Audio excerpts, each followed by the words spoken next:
یہ جو نشئی تھا اس کو اللہ کا کوئی خوف آ گیا تو وہ مسجد میں آ گیا. صحیح.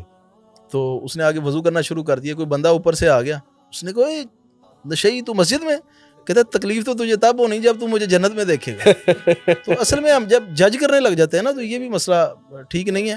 وہ مسجد جہاں پہ نا بہت ویلکمنگ انوائرمنٹ ہے, یعنی امام مسجد بہت اسمائلنگ فیس ہے اور بڑا پیار سے ملتے ہیں, تو وہاں نا میں نے یوتھ کی تعداد زیادہ دیکھی, یہ میری آبزرویشن ہے, اور اس کا ماحول ہی آل ٹوگیدر ڈفرینٹ ہے, اس کی انرجی آل ٹوگیدر ڈفرینٹ.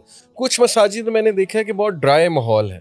دیکھیں نا, امام سے بہت فرق پڑتا ہے, جس طرح کا جس اخلاق کا جو ہے وہ امام ہے, ڈیفینیٹلی وہ ساری چیز وہ ساری انرجی نیچے شفٹ ہوگی. مڈل ایسٹ میں جاتا رہتا ہوں, میں نے غور کیا ہے کہ وہاں پہ مساجد میں نا آفیسز بنے ہوئے ہیں, ان آفیسز میں کاؤنسلنگز بھی ہو رہی ہیں, ایون کپلز آ رہے ہیں کاؤنسلنگز کروانے کے لیے. وہاں پہ انہوں نے باقاعدہ سائیکالوجسٹ بٹھائے ہوئے ہیں مسجد کے آفیسز میں. حالانکہ ان کو علیحدہ بھی بنا سکتے تھے, علیحدہ بھی بنا, لیکن اس کو مسجد کے ساتھ انہوں نے جوڑا. کلاس رومز بنائے ہوئے ہیں, اسی طرح کوئی اسکل آپ نے سیکھنا ہے اس کو مسجد کے ساتھ انہوں نے اٹیچ کیا ہوا ہے.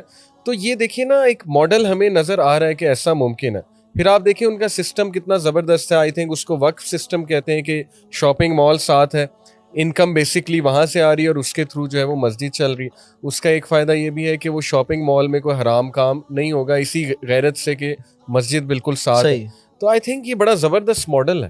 تو یہ ماڈل نبی صلی اللہ علیہ وسلم کی وہ جو مسجد نبوی تھی, یہ ماڈل مسجد نبوی سے لیا گیا. نبی صلی اللہ علیہ وسلم نے ایک باغ جو ہے اس کو وقف کیا تھا مسجد کے معاملات چلانے کے لیے. ایسے ہی ہے, ایسے ہی یہ ادھر سے چل کے آ رہا ہے, لیکن اب ہم نے اس کو چھوڑ دیا پیچھے.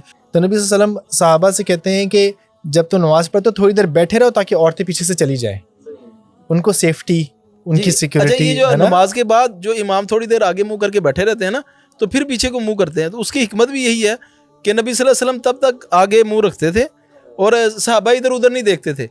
جب ان کو اندازہ ہو جاتا کہ خواتین چلی گئی ہیں, پھر نبی صلی اللہ علیہ وسلم رخ مبارک پیچھے کی طرف کرتے, تو صحابہ کرام پھر اٹھتے تھے. پھر ہماری مساجد میں لاک لگ جاتے ہیں, تالے لگ جاتے ہیں. اس کی وجہ شاید یہ ہے کہ جوتیاں چوری ہوتی ہیں اور وہ لوگ شاید مس یوز کرتے ہیں.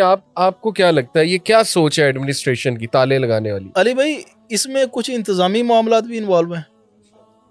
اچھا, ایک مسئلہ اس میں کچھ مساجد کی حد تک فرقہ واریت والے بھی معاملات انوالو ہیں اس میں, کیونکہ ہم ہر ایک کی عزت کرتے ہیں, رسپیکٹ کرتے ہیں ہر ایک کے اوپینین کی, لیکن کچھ مکاتب فکر ہیں, صحیح, ان میں جب جماعت ہو جاتی ہے نا, اس کے بعد جماعت کرانا یا اس سے پہلے جماعت کرانا وہ صحیح نہیں ہے. تو کئی دفعہ ہوتا ہے کہ جیسے آپ نے بتایا کہ وہ بچے گئے, انہوں نے جماعت کروائی, تو اس وجہ سے بھی جو ہے نا لوگ لاک کر دیتے ہیں مسجد کو, اور اس کے بعد تھوڑی سی خاص ایک جگہ ہوتی ہے مختص کر دیتے ہیں.